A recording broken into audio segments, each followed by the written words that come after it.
The lunch rush at the small-town KFC was in full swing. Fryers hissed, trays clattered, and the air was thick with the smell of hot oil and crispy chicken. Behind the counter stood 19-year-old Ethan Wells, his red uniform cap pulled low, fingers moving on autopilot as he rang up orders. He'd worked here for 6 months, saving every dollar he could for community college. It was supposed to be an ordinary day. Then the front doors opened, and the noise inside seemed to drain from the room. A tall man in a dark suit stepped in, flanked by Secret Service agents. Conversations died mid-sentence. A few customers froze with drinks halfway to their mouths. Someone whispered, "No way," as phones quietly came out.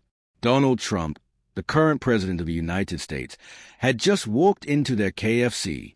Ethan's manager, Dana, nearly dropped a tray. Her face went pale as she leaned toward him. "Ethan," she whispered urgently, "you're on register. Smile. This is big."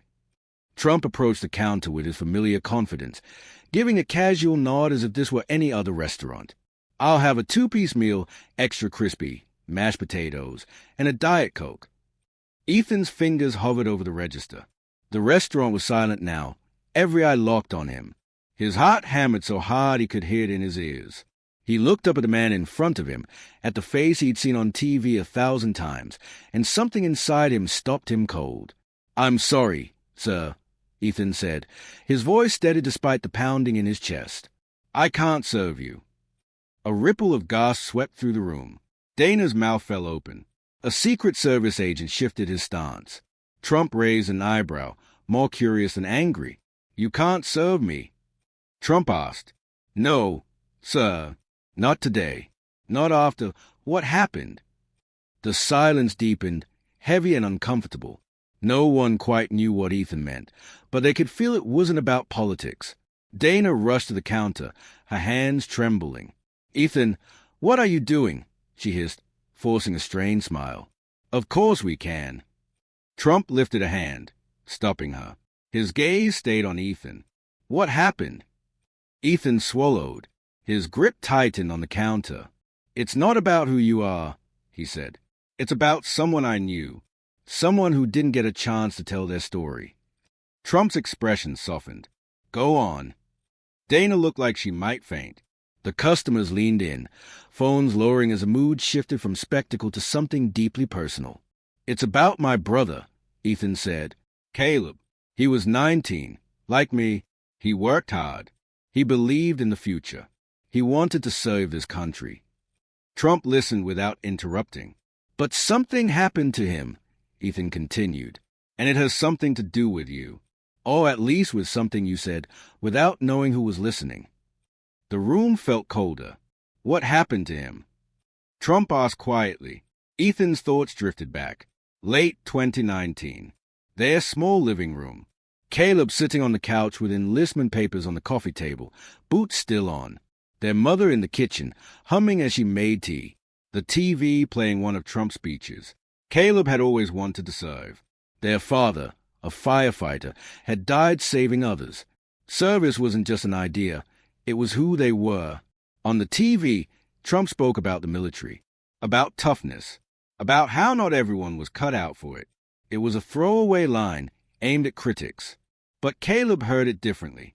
He had a mild heart condition, manageable, but enough that military doctors had warned him he might not pass the physical. Still, he trained every day, determined to prove himself. That night, Caleb turned off the TV and didn't say a word.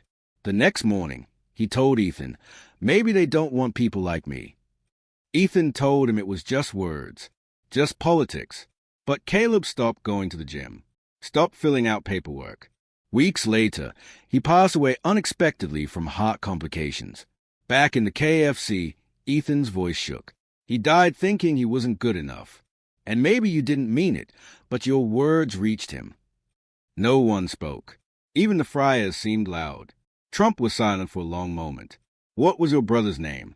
he asked. "Caleb Wells." Trump nodded slowly. "I've spoken a lot over the years," he said. "Too much, sometimes. Not all words are meant for the ears that hear them, but that doesn't make their impact any less real." Ethan crossed his arms.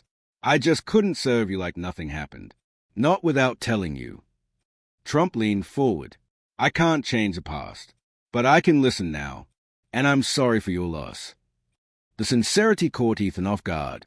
He hadn't expected this, not from the man on the news. Can I sit for a minute? Trump asked. Ethan hesitated, then nodded toward an empty booth.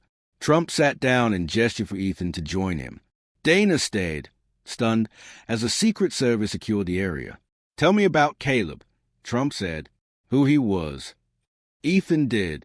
About the neighbor's driveway. About baseball. About how Caleb stepped up when their dad died. About his quiet hope that things would get better. Trump listened. Service, Trump said finally, isn't only about wearing a uniform. He paused, then added, if you'll help me tell his story, we can honor him. The right way. No politics. Ethan studied his face, then nodded slowly. If it's real, he said, then yes. The fryers hissed on. The customers sat quietly. Somewhere between a fast food counter and a vinyl booth, something shifted, small, human, and lasting. And for the first time in a long while, Ethan felt like his brother had been heard. What unfolded that day in the small-town KFC was about far more than fried chicken orders. That night, Ethan sat on the edge of his bed, his phone warm in his hand. The room was quiet except for the hum of the ceiling fan. He stared at a framed photo of his brother on the desk before finally pressing call. His mom, Linda, answered on the second ring. Hey, honey, she said, her voice tired but gentle. Long day. Yeah, Ethan replied. And something strange happened. What kind of strange? Trump came into the KFC today. There was a pause. You're joking. I'm not. He ordered food from me, and I told him I couldn't serve him. A sharp inhale.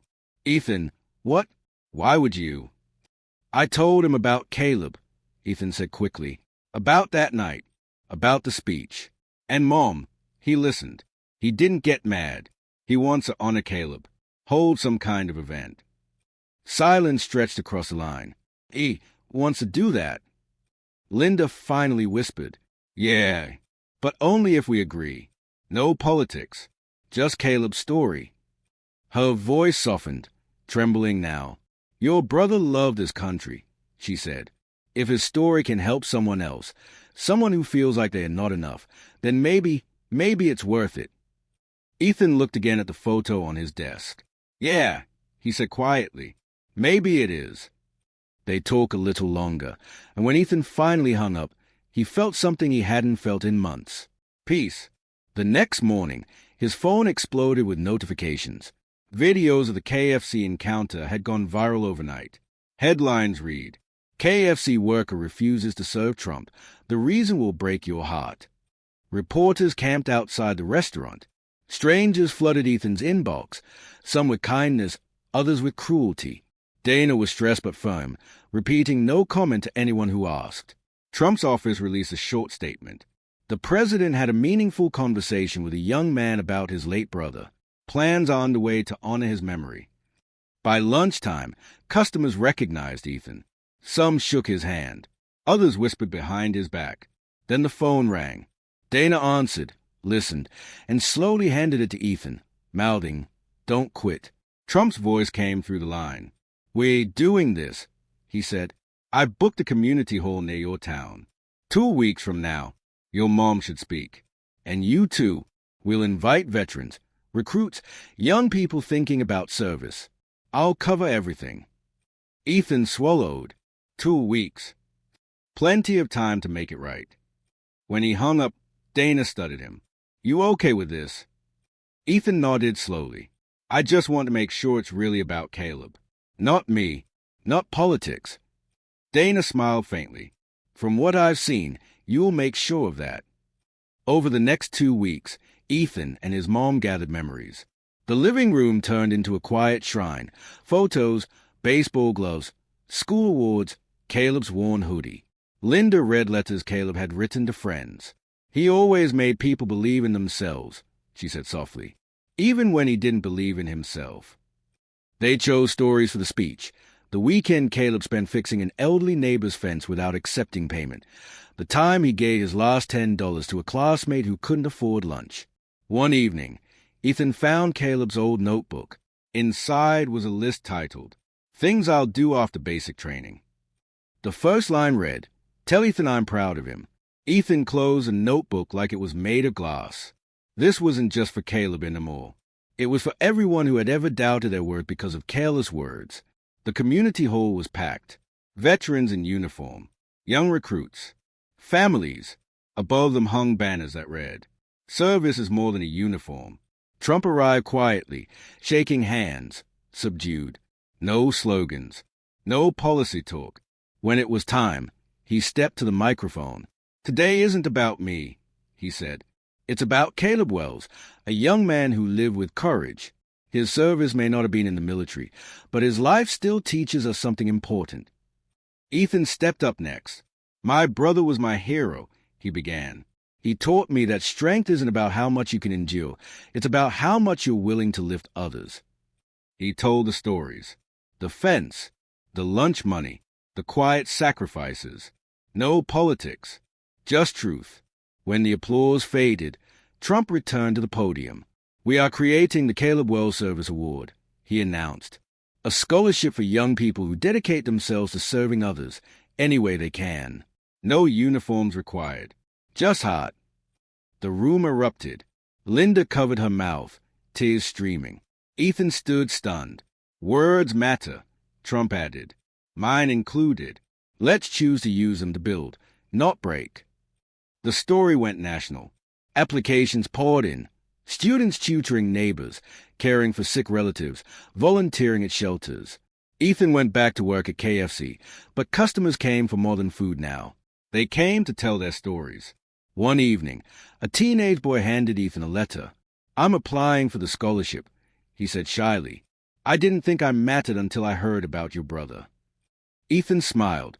"You matter." A year later, Trump stopped by the same KFC. This time, Ethan served him himself. "No refusal today." Trump asked. "Not today," Ethan grinned, "but I'll still tell you if you mess up." Fair deal. On the anniversary of Caleb's passing, Ethan placed the scholarship's annual report beside his brother's headstone. "Looks like you're serving after all," he said softly.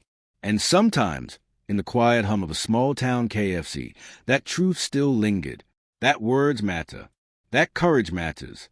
And that one moment of speaking up can turn hurt into hope. For Caleb Wells,